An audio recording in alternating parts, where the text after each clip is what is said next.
আর মনে মনে ভাবলেন রাতটা মসজিদে কাটায় দিই, ফজরের নামাজ পড়ে আবার বেরোবো। কিন্তু দারোয়ান এসে বলে মসজিদে থাকতে পারবেন না, ওঠেন। দারোয়ান আছে না, কথা কন। আহমদ ইবনে হাম্বল বললেন আমি শুধু রাতটা থাকতে চাই, আমি তো ফজরেরও মুসল্লি, ফজর নামাজ পড়বো তো এই মসজিদে, আমার থাকতে দাও। দারোয়ান তো দেয় না, কেনা মসজিদে থাকার জায়গা না, যান মিয়া। উনি যে আহমদ ইবনে হাম্বল এটা চিনে নাই, থাকতে দেয়। কি করবে এখন? উনি কাঁথা গুছিয়ে হাদিসের কিতাব নিয়ে কাঁধের মধ্যে ব্যাগ নিয়ে মসজিদ থেকে বেরোয় গেলেন। কি আর করবেন, প্রচন্ড শীত, আর কাঁপতেছেন, বুড়ো মানুষ। পথিমধ্যে দেখলেন বাজার, বাজার একজন খাব্বাজ, শাবুন খাব্বাজ, যুবক রুটি বিক্রেতা। সে রুটি বিক্রি করে, চুলার মধ্যে রুটি সেকে। সে যে সালাম দিল আসসালামু আলাইকুম, যুবক বলে ওয়ালাইকুম আসসালাম। আহমদ ইবনে হাম্বল বলে যুবক আমার যাওয়ার জায়গা নেই, সফরে বেরিয়েছি, খুব শীতে কষ্ট পাচ্ছি, রাতে যদি তোমার এই চুলা থেকে একটু আগুন পোহাই কোনো সমস্যা? যুবক বলে না না সমস্যা না, আহলান ওয়া সাহলান, খোশ আমদেদ, আসেন আসেন, আপনি আগুন পোহাইলে আমার সমস্যা কি? সুবহানাল্লাহ পড়েন। আল্লাহ শুকরিয়া করে উনি বসলেন আর আগুন পোহাচ্ছেন। আর খেয়াল করলেন যুবক রুটি বানায় আর পরে আস্তাগফিরুল্লাহ, রুটির দলা বানায় পরে আস্তাগফিরুল্লাহ, খামির বানায় আর পরে আস্তাগফিরুল্লাহ, রুটি নিয়ে উনুনের ভিতরে চুলার ভিতরে সেকা দেয় আর পরে আস্তাগফিরুল্লাহ। দোকানদারের কাছে কেউ আসলেই সে রুটি দেয় আর পরে আস্তাগফিরুল্লাহ। ক্রেতার কাছ থেকে টাকা নিয়ে ক্যাশ বক্সে রাখে আর কি পড়ে, আবার রুটি বানানো শুরু করে আর কি পড়ে, খালি এইটাই পড়তেছে। ইমাম আহমদ ইবনে হাম্বল তো অবাক, কিরে এটা আবার কেমন যুবক, খালি আস্তাগফিরুল্লাহ। উনি প্রশ্ন করলেন যুবক ঘটনা কি? আসার পর থেকেই তোমার দেখতেছি তুমি রুটি বানাও, রুটি বিক্রি করো আর পড়ো আস্তাগফিরুল্লাহ, মালাকা ইয়া শাবাব। যুবক বলে আস্তাগফিরুল্লাহ আমার সবচেয়ে বেশি পছন্দের আমল, আমি সব সময় আঠার মতো ইস্তেগফারের সাথে লেগে থাকি আর সব সময় পড়তে থাকি আস্তাগফিরুল্লাহ, আর এর বদৌলতে আল্লাহ আমারে মুস্তাজাবুদ দাওয়া বানিয়ে দিয়েছে। আহমদ ইবনে হাম্বল তো অবাক, আনতা মুস্তাজাবুদ দাওয়া, তুমি মুস্তাজাবুদ দাওয়া রুটিওয়ালা? আমি এত বছর হাদিস পড়াই, আমিও তো মুস্তাজাবুদ দাওয়া না, আর তুমি রুটি বেচো বাজারে, তুমি মুস্তাজাবুদ দাওয়া, তুমি দোয়া করলে সব কবুল হয়ে যায়? যুবক বলে না আনা মুস্তাজাবুদ দাওয়া, আমি আমার জীবনে যত দোয়া করেছি কবুল করে নিয়েছে কে? সব দোয়া কবুল করে নিয়েছে আল্লাহ, একটা দোয়া ছাড়া। কয়টা? আহমদ ইবনে হাম্বলের কৌতূহল, কিউরিসিটি আরো বেড়ে গেল। কি? সব দোয়া কবুল হয়েছে, একটা দোয়া ছাড়া। মাযালিকা দুআ ইয়া শাব, কি সেই দোয়া? যুবক এবার বলতে শুরু করলো আমার জীবনে যে দোয়াটা আল্লাহ কবুল করে নাই সেটা হচ্ছে আমি আল্লাহর কাছে অনেক চেয়েছি, অনেক দোয়া করেছি যে আল্লাহ শুনেছি এই জামানার সবচেয়ে বড় মুহাদ্দিস, তার নাম নাকি ইমাম আহমদ ইবনে হাম্বল। আল্লাহ তোমার কাছে আমার চাওয়া আমি যেন এই ইমাম আহমদ ইবনে হাম্বলের দেখে মরতে পারি, আমি যেন ইমাম আহমদ ইবনে হাম্বলের হাতে হাত রেখে মুসাফা করতে পারি আর তার কপালে একটা চুমু এঁকে দিতে পারি। আহমদ ইবনে হাম্বল আবেগপ্রবণ হয়ে গেলেন, চোখের পানি ছেড়ে দিলেন, বললেন যুবক তোমার এই দোয়াটাও কবুল হয়ে গিয়েছে। আহমদ ইবনে হাম্বলের দেখা সাক্ষাৎ পাওয়ার জন্য আহমদ ইবনে হাম্বলের বাড়িতে তোমার যাওয়ার দরকার নাই, আহমদ ইবনে হাম্বল তোমার দরবারে ছুটে এসেছে। আনা আহমদ ইবনে হাম্বল মুহাদ্দিসুদ দাহর, আমি নিজেই আহমদ ইবনে হাম্বল। যুবক চোখের পানি ছেড়ে দেয়, আহমদ ইবনে হাম্বল চোখের পানি ছেড়ে দেয়। যুবক চিৎকার মেরে ইমাম আহমদ ইবনে হাম্বলকে জড়িয়ে ধরে, হাতে হাত রেখে মুসাফা করে, কপালের মধ্যে চুমু খায় আর আল্লাহর শুকরিয়া করে বলে ও ইমাম আসলে এই দোয়াটাও আল্লাহ আজকে কবুল করে নিল। বিশ্বাস হয় সবসময় ইস্তেগফার করলে আপনার দোয়াগুলোর এইভাবে কবুল করে নিবে কে? এই পাঁচটা জিনিস পাবেন সবসময় যদি ইস্তেগফারের সাথে লেগে থাকেন। রাজি আছেন তো? এজন্য বিশ্বনবী সব সময় নামাজে সালাম ফিরানোর পরে পড়তেন আস্তাগফিরুল্লাহ। কি পড়তেন? 3 বার পড়তেন আস্তাগফিরুল্লাহ, আস্তাগফিরুল্লাহ, আস্তাগফিরুল্লাহ। পড়তে রাজি আছেন? ইস্তেগফারের অনেকগুলো আলফাজ আছে, সবচেয়ে ছোট ইস্তেগফার হচ্ছে এটা আস্তাগফিরুল্লাহ, আস্তাগফিরুল্লাহ। আরো আছে আস্তাগফিরুল্লাহ আল্লাযী লা ইলাহা ইল্লা হুয়াল হাইয়ুল কাইয়্যুম আতুবু ইলাইহি। বিশ্বনবী বলেন এই ইস্তেগফারটা যদি কেউ পড়ে, আত-তাওয়াল্লি মিন ইয়াউমিজ যাহাফ, যুদ্ধের ময়দান থেকে পালিয়ে আসা কবিরা গুনাহ। কি গুনাহ? কাফেরদের সাথে যুদ্ধ, আমি তাগড়া যুবক, তলোয়ার নিয়ে নেমেছি, আমার দেহের এক ফোঁটা রক্ত থাকা পর্যন্ত আমি যুদ্ধ চালিয়ে যাব, আমি ফিরে আসতে পারবো না, আইনটা কার? ফিরে আসলে কবিরা গুনাহ। বিশ্বনবী বলেন যুদ্ধের ময়দান থেকে ফিরে এসেছে এরকম কবিরা গুনাহ অবলম্বনকারীও যদি আস্তাগফিরুল্লাহ আল্লাযী লা ইলাহা ইল্লা হুয়াল হাইয়ুল কাইয়্যুম ওয়া আতুবু ইলাইহি পড়ে, ওই কবিরা গুনাহকারীকেও ক্ষমা করে দিবে কে? পড়তে রাজি আছেন তো? আবার সাইয়েদনা আবু বকর বললেন, ইয়া রাসূলুল্লাহ আল্লিমনি দুআআন আদউ বিহি ফি সালাতি, এমন দোয়া আপনি আমারে শিক্ষা দেন যে এই দোয়াটা আমি নামাজে পড়তে পারি।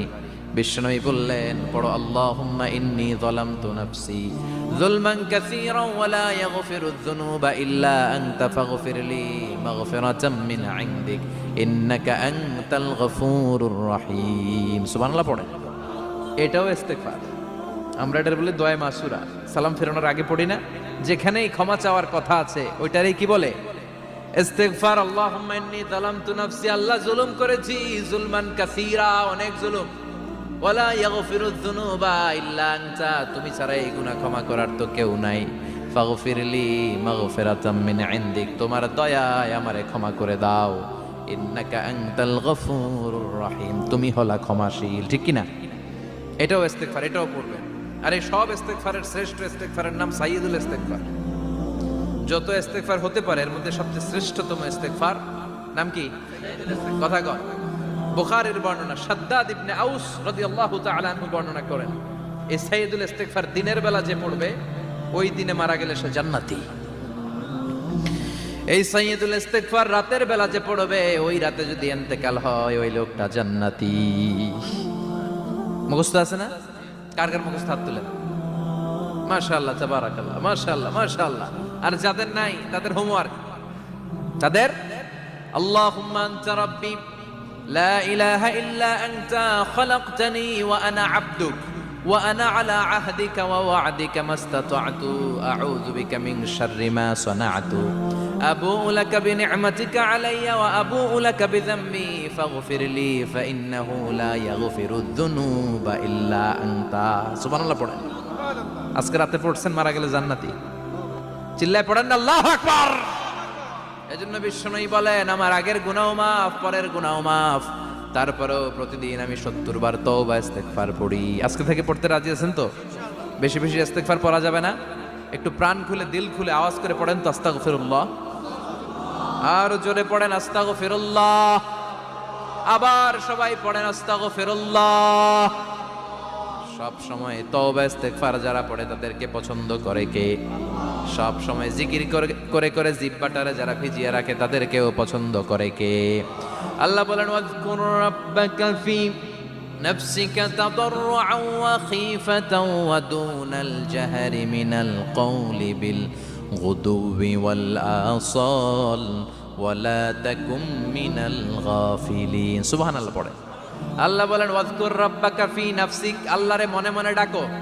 তাদাররুআন ওয়া খীফা, আল্লাহর জিকির করতে আল্লাহ বলেছেন ফি নাফসিক। বুঝতেছেন না অর্থ? ফি নাফসিকা, মনে মনে আল্লাহর জিকিরটা করো। তাদাররুআন ওয়া খীফা, তাদাররুআন মানে বিনয়ের সাথে, with full of humility, submission and humbleness. বিনয়ের সাথে আল্লাহরে ডাকো। ওয়া খীফা, গোপনে গোপনে ডাকো। দুনাল জাহারি মিনাল কওল, চিৎকার চেঁচামেচি করে ডেকো না। কার কথা? আওয়াজ করে জিকির করো না।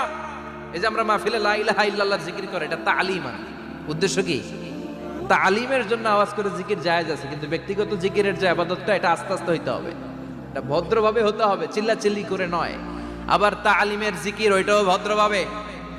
ইন্নাল্লাহা জামিল ইউহিব্বুল জামাল, আমার আল্লাহ সুন্দর, আমার আল্লাহর জিকিরের মধ্যেও সৌন্দর্য আছে না নাই? কিন্তু এদেশে জিকিরের ভেতরে লাফালাফি আছে না নাই? বেশি না কম? কি বসেন বসেন, হ্যাঁ বসে যান তো, অনেক ধরনের আছে জিকির। হ্যাঁ বসেন বসেন, বসে যান। হ্যাঁ হাইবার আলী, এটা কি আবার জালালি? তো এই যে ইন্নাল্লাহা জামিল ইউহিব্বুল জামাল, আমার আল্লাহ সুন্দর, আমার আল্লাহর জিকিরের মধ্যেও সৌন্দর্য আছে না নাই? তালিমের উদ্দেশ্যে সবাই মিলে জিকির করা যায়, কিন্তু চিল্লাফাল্লা করা যাবে না, লাফালাফি করা যাবে না, মাথা ডানে বায়ে ঝোলানো যাবে না, ঠিক কি না? কিন্তু লাফালাফির জিকির আছে না নাই? লাফাইতে লাফাইতে, হ্যাঁ গাছের আগায় বাঁশের আগায়। আবার যিনি জিকির পরিচালনা করে ওনার কান্দে যায় ওঠে, আছে না নাই? বিশ্বনবী সাহাবাদের নিয়ে জিকির করছেন, সাহাবারা লাফাতে লাফাতে খেজুর গাছের আগায়। হাদিসে আছে না এটা? বিশ্বনবী সাহাবাদেরকে নিয়ে জিকির করছেন, লাফাতে লাফাতে আবু বকর বিশ্বনবীর কাঁধের উপরে। আছে, হাদিসে আছে। এটা জিকির নয়। কি সুন্দর দেখেন, ইসলাম বোঝা কত সহজ। ওয়াজকুর রাব্বাকা ফি নাফসিকা তাদাররুআ ওয়া খাইফা। গোপনে জিকির করো, ভদ্রতার সাথে বিনয়ের সাথে জিকির করো। ওয়ালা তাকুম মিনাল গাফিলিন দুনাল জাহারি মিনাল কওল। চিৎকার চেঁচামেচি করে জিকির করো না। যারা চিকফাল দিয়ে হই হই হই হই করে, আছে না? হই হই হই হই হই হইয়ের ভিতরে আল্লাহর নাম আছে? হ্যাঁ, এই যে হুই হাই এই স্টাইলের যে জিকির, এটার ভিতরে আমার আল্লাহর নাম আছে? আল্লাহর নাম যদি না থাকে ওইটা জিকির হবে? কথা বলেন। বিষ্ণু বললেন, খবরদার, চিৎকার চেঁচামেচি করে লাফালাফি করে যারা জিকির করে এরা মনে করে আল্লাহ কানে শোনে না। কথা বলেন। আপনি গোপনেও আল্লাহর ডাকলে আপনার ডাকে সাড়া দিবে কে? এজন্য রাব্বুল আলামিন বলেন, ফাযকুরুনি আযকুরকুম ওয়াশকুরুলি ওয়ালা তাকফুরুন। বান্দা আমার জিকির তোমরা করো, আমিও তোমাদের জিকির করব। ঠিক কি না? আমরা যদি আল্লাহর জিকির করি, আমাদেরও জিকির করে কে? সুবহানাল্লাহ কইবেন না? আমরা আল্লাহর জিকির করে, আল্লাহ নাকি আমাদের জিকির করে? জানো তো না কথা এটা? আবার হাদিসে কুদসিতে আল্লাহ বললেন, ফাইন যাকারানি ফি নাফসি যাকারতুহু ফি নাফসি। আমার বান্দা যদি একা একা আমার জিকির করে, আমি আমার বান্দার একা একা স্মরণ করি। ওয়া ইন যাকারানি ফি মালাইন যাকারতুহু ফি মালাইন খায়রিম মিনহু। এরকম মহা সম্মেলন করে যদি কেউ আমি আল্লাহর জিকির করে, আমি এর চেয়েও বড় মহা সম্মেলন ফেরেশতাদেরকে নিয়ে করে আমার বান্দারে স্মরণ করি। ওয়া ইন তাকাররাবা ইলাইয়া শিবরান তাকাররাবতু ইলাইহি যিরাআন। আমার বান্দা যদি আমার দিকে এক বিঘত আসতে চায়, আমি আমার বান্দার দিকে এক হাত এগিয়ে যাই। আমার বান্দা যদি আমার দিকে এক হাত আসতে চায়, আমি আমার বান্দার দিকে দুই হাত যাই। ওয়া ইন আতানি ইয়ামশি আতাইতুহু হারওয়ালা। আমার বান্দা যদি আমার দিকে হেঁটে হেঁটে আসতে চায়, আমি আমার বান্দার দিকে দৌড়ে দৌড়ে যাই। সুবহানাল্লাহ পড়েন। এজন্য বিশ্বনবী বলেন, লা ইয়াজালু লিসানুকা রাতবাম মিন যিকরিল্লাহ। আল্লাহর জিকির দিয়ে জিহ্বাটারে ভিজিয়ে রাখবা। কার কথা? চিল্লায় বলেন, কার কথা? সবসময় আল্লাহর জিকির করতে রাজি আছেন তো? সবচেয়ে শ্রেষ্ঠ জিকির বিশ্বনবী বললেন, আফদালু যিকরি লা ইলাহা লা ইলাহা লা ইলাহা ইল্লাল্লাহু মুহাম্মাদুর রাসূলুল্লাহ সাল্লাল্লাহু। সবচাইতে শ্রেষ্ঠ জিকির লা ইলাহা। এর চেয়ে শ্রেষ্ঠ জিকির আছে? কথা বলেন। বিশ্বনবী বললেন, মান ক্বালা লা ইলাহা ইল্লাল্লাহ সিদকান মিন কলবিহি। একনিষ্ঠতার সাথে অন্তর থেকে কেউ যদি জীবনে একবার বলে লা ইলাহা ইল্লাল্লাহ, দাখালাল জান্নাহ। তার যদি পাপ থাকে, অন্যায় থাকে, ওই পাপ আর অন্যায়ের শাস্তিগুলার পরে কোনো না কোনো দিন আমার ওই বান্দা জান্নাতে ঢুকবে। একবার যদি খালিসান মিন কলবিহি সে পড়ে লা ইলাহা ইল্লাল্লাহ, তার জন্য জান্নাতকে অবধারিত করে দিয়েছে কে? আবার এটার নাম আল্লাহ দিয়েছে কালিমায়ে। কথা বলেন। দরাবাল্লাহু মাসালান কালিমাতান তাইয়িবাতান কাশাজারাতিন তাইয়িবাতিন আসলুহা সাবিতুন ওয়া ফারউহা ফিস সামা। সুবহানাল্লাহ। পবিত্র বাণী এটা কালিমায়ে তাইয়িবা। আবু সাঈদ আল খুদরি থেকে বর্ণিত, মুস্তাদরেকে হাকিম আর সহিহ ইবনে হিব্বানে এসেছে। বিশ্বনবী বলেন, মুসা আলাইহিস সালাম আল্লাহর একবার প্রশ্ন করলেন, ইয়া রাব আল্লিমনি দুআআন আদউ বিহি। আপনি আমার এমন একটা জিকির শিক্ষা দেন যেই জিকির দিয়ে আমি শুধু আপনার জিকির করব, কেউ এই জিকির করতে পারবে না। এই জিকির জানবো শুধু আমি, আর জানবেন। কথা কোন? প্রশ্ন করছে কে? হ্যাঁ, কাকে করেছে? আল্লাহ এমন একটা জিকির শিখান যেই জিকির কেউ জানে না, আমি জানবো, আর ওই জিকির দিয়ে প্রাণ ভরে আপনারে ডাকবো। আল্লাহ বললেন, মুসা পড়ো লা ইলাহা লা ইলাহা ইল্লাল্লাহু মুহাম্মাদুর রাসূলুল্লাহ। মুসা আলাইহিস সালাম বললেন, আল্লাহ চাইলাম কি, কইলেন কি? লা ইলাহা তো জাতীয় জিকির, এটা তো আন্তর্জাতিক জিকির, এটা জানে না এমন কেউ নাই। এমনকি হিন্দু ভাইরাও জানে। কথা কন। আল্লাহ আমি তো চাইছিলাম এক্সক্লুসিভ, এক্সক্লুসিভ, আমার জন্য স্পেশাল। এর চেয়ে সুন্দর আর কেউ জানবে না। এত সুন্দর একটা জিকির আপনি দিবেন, এটা আমি ডাকবো আপনারে আর আপনি শুনবেন। আল্লাহ বললেন, মুসা এর চেয়ে দামি আমার কাছে নাই।